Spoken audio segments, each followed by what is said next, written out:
Hi friends, ಎಲ್ಲರಿಗೂ ನಮಸ್ಕಾರ. ಇವತ್ತಿನ ವಿಡಿಯೋದಲ್ಲಿ ನಾನು ಒಂದು ಡಿಫ್ರೆಂಟ್ ಆಗಿರುವಂತಹ ಮಷಿನ್ ಎಂಬ್ರಾಯ್ಡ್ರಿ ಡಿಸೈನ್ನ ಟ್ರೈ ಮಾಡಿದ್ದೀನಿ. ಅಂದರೆ ಹಾಕಿರ್ತಾರೆ, ಡಿಸೈನ್ ಹಾಕಿರಲ್ಲ ಅಂತ ಹೇಳ್ತಾ ಇಲ್ಲ. ಬಟ್ ನಾನು ಹೇಳ್ತಾ ಇರೋದು, ನಾನು ಯಾವಾಗ ಈ ಥರ ಡಿಸೈನ್ ಟ್ರೈ ಮಾಡಿರಲಿಲ್ಲ. ಸ್ಟ್ರೈಟ್ ಲೈನ್ದೇ ಡಿಸೈನ್ ಟ್ರೈ ಮಾಡಿದ್ದೆ. ಇನ್ಮೇಲೆ ಡಿಫ್ರೆಂಟಾಗಿರೋ ಮಷಿನ್ ಎಂಬ್ರಾಯ್ಡ್ರಿ ಡಿಸೈನ್ಸ್ನ ಟ್ರೈ ಮಾಡಬೇಕು ಅಂತ ನಾನು ಅಂದ್ಕೊಂಡಿದ್ದೀನಿ. ಆ ರೀತಿಯಾದ ಡಿಸೈನ್ಸ್ ಹಾಕಿದ್ರೆ ತುಂಬ ಅಟ್ರಾಕ್ಷನ್ ಆಗಿ ಹೆವಿ ಲುಕ್ ಬರುತ್ತೆ. ಆ ಥರ ಎಲ್ಲ ಟ್ರೈ ಮಾಡಬೇಕು. ಹಿಂದಿಯವ್ರು ಯಾವ ಥರ ಮಾಡ್ತಾರೋ ಡಿಫ್ರೆಂಟಾಗಿ ಫುಲ್ ಬ್ಲೌಸೆಲ್ಲ ಮಷಿನ್ ವರ್ಕ್ ಯಾವ ಥರ ಹಾಕ್ತಾರೋ ಆ ಥರ ಎಲ್ಲ ನಾನು ಮಾಡಬೇಕು. ಇಷ್ಟೇ ಸಿಂಪಲ್ಲಾಗಿ ಇದ್ದರೆ ಆಗಲ್ಲ ಅಂತ ಅಂದ್ಬಿಟ್ಟು ನಾನು ಟ್ರೈ ಮಾಡೋಣ. ಒಂದು ಬ್ಲೌಸ್ ಡಿಸೈನ್ ಅವ್ರು ಯಾವ ರೀತಿಯಾಗಿ ಆದರೂ ಹಾಕಿ ಅಂತ ಹೇಳಿದರು. ಟ್ರೈ ಮಾಡೋಣ ಅಂತ ಅಂದ್ಬಿಟ್ಟು ಒಂದು ಏನಪ್ಪ ಇದು ಡಿಸೈನ ಟ್ರೈ ಮಾಡಿದ್ದೀನಿ. ಇದು ಅಕ್ಕಪಕ್ಕ ಮ್ಯಾಂಗೋ ಡಿಸೈನ ಹಾಕಿದ್ದೀನಿ. 2 ಸೈಡು ಮ್ಯಾಂಗೋ ಡಿಸೈನು. ಆ ಮ್ಯಾಂಗೋ ಡಿಸೈನ್ ಒಳಗಡೆನೂ ಸ್ಟೋನ್ ಚೈನ ಹಾಕ್ತಾಯಿದ್ದೀನಿ. ಒಂಥರ ಪರವಾಗಿಲ್ಲ, ಒಂದು 95% ಸಕ್ಸಸ್ ಕಾಣಿಸ್ತು ನನಗೆ. ಯಾಕಂದರೆ ನಮಗೆ ಫಸ್ಟ್ ಟೈಮ್ ಟ್ರೈ ಮಾಡಿದ್ದಲ್ವಾ. ನಾನು ಇದನ್ನು ರಿಂಗ್ನ ಯಾವ ಸೈಡ್ ಯಾವ ರೀತಿಯಾಗಿ ಟರ್ನ್ ಮಾಡ್ಕೋಬೇಕು ಏನು ಮತ್ತು ಅದೆಲ್ಲ ನಾನು ಡಿಸೈನ್ ಮಾಡ್ತಾ ಗೊತ್ತಾಯಿತು.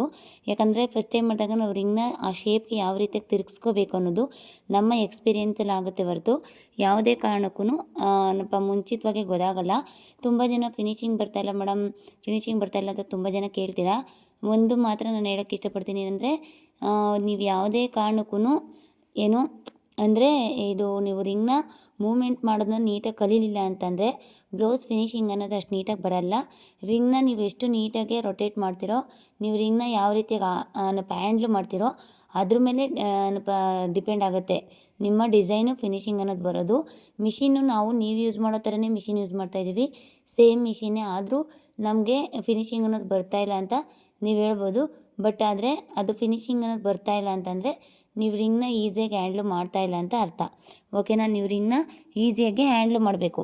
ಮಾಡಲಿಲ್ಲ ಅಂತ ಅಂದರೆ ಅದು ಅಷ್ಟು ಚೆನ್ನಾಗಿ ಬರಲ್ಲ. ಯಾಕಂದರೆ ಒಂದು ಕಡೆಗೆ ಇವಾಗ ನಾನು ಫ್ಲವರ್ನ ಕ್ರಿಯೇಟ್ ಮಾಡ್ತಾಯಿದ್ದೀನಿ ಅಂತ ಅಂದ್ಕೊಳ್ಳಿ. ಆ ಫ್ಲವರ್ನ ಕ್ರಿಯೇಟ್ ಮಾಡಬೇಕಾದ್ರೆ ಫ್ಲವರ್ ಇರಲಿ, ಈಗ ನಾನು ಸ್ಟೋನ್ ಚೈನ್ ಅಟ್ಯಾಚ್ ಮಾಡ್ತಾಯಿದ್ದೀನಲ್ವ ಡಿಸೈನಲ್ಲಿ. ಸ್ಟೋನ್ ಚೈನ್ನ ಅಟ್ಯಾಚ್ ಮಾಡಬೇಕಾದ್ರೆ ನಾನು ಇವಾಗ ಯಾವ ಸೈಡಿಂದ ಅಟ್ಯಾಚ್ ಮಾಡ್ಕೊಬರ್ತಿದ್ದೀನಿ, ನಾನು ಬಲಗಡೆ ಸೈಡಿಂದ ಅಟ್ಯಾಚ್ ಮಾಡ್ಕೊತಾ ಬರ್ತಾಯಿದ್ದೀನಿ. ಅದೇ ನಾನು ಎಡಗಡೆ ಸೈಡಿಂದ ಅಟ್ಯಾಚ್ ಮಾಡ್ಕೊಬಂದರೆ ಆ ಸ್ಟೋನ್ ಚೈನ ಫಿನಿಶಿಂಗ್ ಯಾವ ಥರ ಬರ್ಬೋದು ಅಂತ ನೀವೇ ಥಿಂಕ್ ಮಾಡಿ. ಆ ಥರ ನಾವು ಅಟ್ಯಾಚ್ ಮಾಡೋಕ್ಕಾಗಲ್ಲ. ಯಾಕಂದರೆ ಆ ಥರ ಅಟ್ಯಾಚ್ ಮಾಡೋಕ್ಕೆ ಹೋದರೆ ಎಡಗಡೆ ಸೈಡಿಂದ ಅದು ಫಿನಿಶಿಂಗ್ ಅನ್ನೋದು ಅಷ್ಟು ನೀಟಾಗಿ ಬರಲ್ಲ. ಅಂದರೆ ಎಕ್ಸ್ಪೀರಿಯೆನ್ಸ್ ಆಗಿರೋರು ಯಾವ ಥರನಾದರೂ ಹೊಡಿತಾರೆ. ಬಟ್ ಆದರೆ ನಮ್ಮ ಫಿನಿಶಿಂಗ್ ಅನ್ನೋದು ರೂಢಿ ಆಗಬೇಕು ಅಂದರೆ ನಾವು ಒಂದು ಪೊಸಿಷನಲ್ಲಿ ರಿಂಗ್ನ ಇಟ್ಕೊಂಡು ಯಾವ ಕಡೆಯಿಂದ ಹಾಕೊಬಂದರೆ ಇದು ಫಿನಿಶಿಂಗ್ ನೀಟಾಗಿ ಬರುತ್ತೆ ಅಂತ ಥಿಂಕ್ ಮಾಡಿ ಮಾಡಬೇಕು. ಇಲ್ಲಾಂದರೆ ಯಾವ ಕಾರಣಕ್ಕೂ ಅದು ಡಿಸೈನ್ ಅನ್ನೋದು ಬರಲ್ಲ. ಓಕೆನಾ. ಮ್ಯಾಂಗೋ ಡಿಸೈನ್ ಒಳಗಡೆ ನಾನು ಲೀಫ್ ಡಿಸೈನ್ನ ಫಿಲ್ಲಿಂಗ್ ಮಾಡ್ತಾಯಿದ್ದೀನಿ. ಇದು ಸ್ವಲ್ಪ ಬಟ್ಟೆ ತೆಳುವಾಗಿರೋದ್ರಿಂದ ತುಂಬ ಸ್ವಲ್ಪ ಎಳ್ಕೊಂಡಂಗೆ ಅಂತ ಅನಿಸ್ತಾಯಿತ್ತು. ಬಟ್ ಆದರೆ ಓಕೆ, ಪರವಾಗಿಲ್ಲ, ಚೆನ್ನಾಗಿ ಬರ್ತಾಯಿತ್ತು ಡಿಸೈನು. ಅದ್ರ ಪಕ್ಕ ಫ್ಲವರ್ನ ಡಿಸೈನ್ ಮಾಡ್ತಾಯಿದ್ದೀನಿ. ಫ್ಲವರ್ ಡಿಸೈನ ಮ್ಯಾಂಗೋ ಡಿಸೈನ್ ಪಕ್ಕ ಫ್ಲವರ್ ಡಿಸೈನ ಹಾಕ್ತಾಯಿದ್ದೀನಿ. ಇದೇ ರೀತಿಯಾಗಿ ನೀವು ಅಷ್ಟೇ ಹೆಚ್ಚಿನ ಡಿಸೈನ್ಸ್ನ ಪ್ರಾಕ್ಟೀಸ್ ಮಾಡಿ.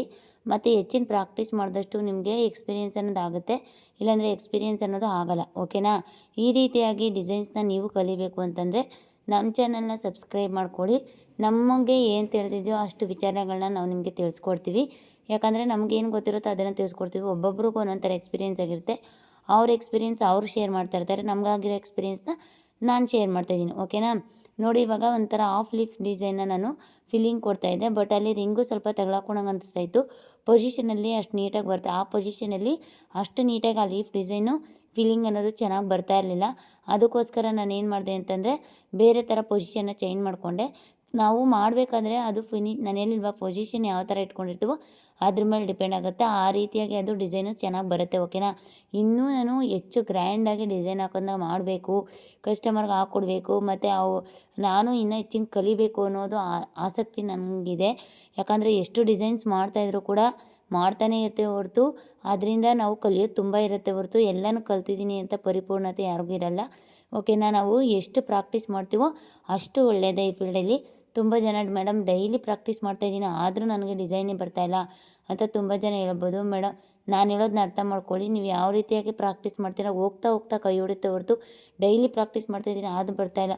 ನಮಗೆ 2 ವರ್ಷ ತಗೋತು ಫಿನಿಶಿಂಗ್ ಅನ್ನೋದು ಬರೋಕ್ಕೆ. ನಾವು ಡಿಸೈನ್ ಅನ್ನೋದು ಪ್ರಾಕ್ಟೀಸ್ ಮಾಡಿದ್ವಿ, ಬಟ್ ಫಿನಿಶಿಂಗ್ ಅನ್ನೋದು ಬರೋಕ್ಕೆ 2 ವರ್ಷ ತಗೋತು. 2 ವರ್ಷ ಅಂದರೆ ಎಷ್ಟು ದಿನ ನಾವು ಕಾದಿರಬೇಡ ಹೇಳಿ. ಅದು ಎಕ್ಸ್ಪೀರಿಯೆನ್ಸ್ ಆಗದೆ ಯಾವ ಕಾರಣಕ್ಕೂ ಬರಲ್ಲ. ಇವಾಗ ಎಂಬ್ರಾಯ್ಡ್ರಿ ಮಾಡೋದ್ರ ಹತ್ರ ಬೇರೆ ವರ್ಕರ್ಸ್ ಇರ್ತಾರೆ. ಆ ವರ್ಕರ್ಸ್ ಯಾಕೆ ಸ್ವಂತವಾಗಿ ಅಂಗಡಿ ಮಡಿಕೊಂಡಿರಲ್ಲ ಅಂತಂದರೆ ಅವ್ರಿಗೆ ಇನ್ನೂ ತಿಳ್ಕೊಳ್ಳುವಂಥ ವಿಚಾರಗಳು ತುಂಬ ಇರುತ್ತೆ ಆ ಎಂಬ್ರಾಯ್ಡ್ರಿ ಬಗ್ಗೆ ಅವ್ರ ಹತ್ರ. ಅದಕ್ಕೋಸ್ಕರ ಅವರು ಒಂದೇ ಸರಿಗೆ ಎಲ್ಲನೂ ಸೀಕ್ರೆಟ್ ಬಿಟ್ಕೊಡಲ್ಲ. ಅವರು ಕೆಲಸ ಮಾಡ್ತಾ ಮಾಡ್ತಾ ನಾವೇನಾದರೂ ಮಿಸ್ಟೇಕ್ ಮಾಡಿದ್ರೆ ಅದನ್ನು ಅವ್ರು ಹೇಳ್ಕೊಟ್ಟಾಗ ನಾವು ಕಲಿಬೋದು ಅನ್ನೋದೇ ಒಂದು ನನ್ನ ಅನಿಸಿಕೆ, ನನ್ನ ಎಕ್ಸ್ಪೀರಿಯೆನ್ಸು. ಆವಾಗ ಅವರು ಕಲಿತಾ ಹೋಗ್ತಾರೆ. ಅವ್ರಿಗೆ ಯಾವಾಗ ಎಕ್ಸ್ಪೀರಿಯೆನ್ಸ್ ಆಗ್ತಾ ಹೋಗ್ತಾ ಇರುತ್ತೆ, 4 ವರ್ಷ 5 ವರ್ಷ 6 ವರ್ಷ ಆ ಥರ ಅವ್ರ ಹತ್ರ ಎಕ್ಸ್ಪೀರಿಯೆನ್ಸ್ ಆದಮೇಲೆ ಅವರೇ ಒಂದು ಸ್ವಂತನ ಮಿಷಿನ್ನ ತೊಗೊಂಡು ಬೇರೆ ಅಂಗಡೀಲಿ ಶಾಪಲ್ಲಿ ಡಿಸೈನ್ ಮಾಡೋಕ್ಕೆ ಶುರು ಮಾಡ್ತಾರೆ. ಓಕೆನಾ. ನೋಡಿ ಈ ರೀತಿಯಾಗಿ ನಾನು ಮ್ಯಾಂಗೋ ಒಳಗಡೆ ಡಿಸೈನ್ ಹಾಕ್ತಾಯಿದ್ದೀನಿ. ಆ ಮ್ಯಾಂಗೋ ಒಳಗಡೆ ಸ್ಟೋನ್ ಚೈನ್ ಬಾಲ್ ಚೈನ್ ಹಾಕಬೇಕು ಅಂತ ನನಗನ್ನಿಸ್ತು. ಅದಕ್ಕೋಸ್ಕರ ನಾನು ಅದರ ಒಳಗಡೆ ಸ್ಟೋನ್ ಚೈನು ಮತ್ತು ಬಾಲ್ ಚೈನ ಹಾಕಿದೆ. ಅದು ಸ್ಟೋನ್ ಚೈನ್ ಬಾಲ್ ಚೈನ್ ಹಾಕಿದಾಗ ಸ್ವಲ್ಪ ಅಂದರೆ ತಿಕ್ಕಾಗಿ ಡಿಸೈನು ಹೈಲೈಟಾಗಿ ಕಾಣ್ಸೋಕ್ಕೆ ಶುರು ಮಾಡ್ತು. ಅದನ್ನೇ ನಾನು ಹೇಳಿದ್ದು. ಸ್ವಲ್ಪ ಅಂದರೆ ನಾವು ಎಷ್ಟು ಪ್ರಾಕ್ಟೀಸ್ ಮಾಡ್ತೀವೋ ಅಷ್ಟು ನಮ್ಗೆ ಒಳ್ಳೆಯದೇ. ನಾನಿನ್ನೂ ಇವಾಗ 0 ನಂಬರಲ್ಲೇ ಇದು ಪಾಣಿ ಸ್ಟಿಚ್ ಥರ ರೌಂಡ್ ಶೇಪು ಮತ್ತು ಪಾಣಿ ಸ್ಟಿಚ್ಚು ಅದೆಲ್ಲ ಮಾಡ್ಬೋದು. ಆ ಥರ ಡಿಸೈನ್ಸ್ ಎಲ್ಲ ಮಾಡಬೇಕು ನಾನು. ನೋಡಿ ಇವಾಗ ನಾನು ಮ್ಯಾಂಗೋ ಒಳಗಡೆ ಇವಾಗ ಆ 0 ನಂಬರಲ್ಲಿ ರೌಂಡ್ ಕರ್ವ್ ಶೇಪ್ನ ಕೊಡ್ತೀನಿ. ಇವಾಗ ಆ ಥರ ಕೊಟ್ಟಾಗ ಅದು ಒಂದು ಸ್ವಲ್ಪ ಅಂದರೆ ಅಷ್ಟು ಹೈಲೈಟಾಗಿ ಏನು ಕಾಣಿಸ್ತಾ ಇರಲಿಲ್ಲ.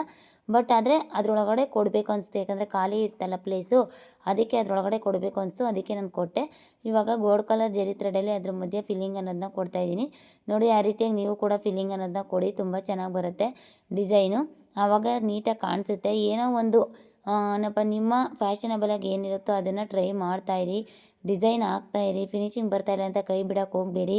ಆಮೇಲೆ ನಾನು ಮಿಷಿನ್ ತೊಗೊಂಡೆ ನನ್ನ ಕೈಲಿ ಬಿಸ್ನೆಸ್ ಆಗ್ತಾಯಿಲ್ಲ ಅಂತ ಬಿಡೋಕ್ಕೆ ಹೋಗಬೇಡಿ ಕೈನ. ನೋಡಿ 0 ನಂಬರಲ್ಲಿ ನಾನು ಯಾವ ರೀತಿಯಾಗಿ ರೌಂಡ್ ಶೇಪನ್ನು ನಾನು ಫಿಲ್ಲಿಂಗ್ ಅನ್ನೋದನ್ನ ಮ್ಯಾಂಗೋ ಕೊಡ್ತಾಯಿದ್ದೀನಿ ಅಂತ, ಆ ರೀತಿಯಾಗಿಯೇ ಈ ಕಡೆ ಮ್ಯಾಂಗೋಗೂ ನಾನು ಫಿಲ್ಲಿಂಗ್ ಅನ್ನೋದನ್ನ ಕೊಡ್ತೀನಿ. ಇವಾಗ ನೋಡಿ ಆ ಲೀಫ್ ಮೇಲೆ ನಾನು ಗೋಲ್ಡ್ ಕಲರ್ ಕವರಿಂಗ್ ಅನ್ನೋದನ್ನ ಕೊಡ್ತಾಯಿದ್ದೀನಿ.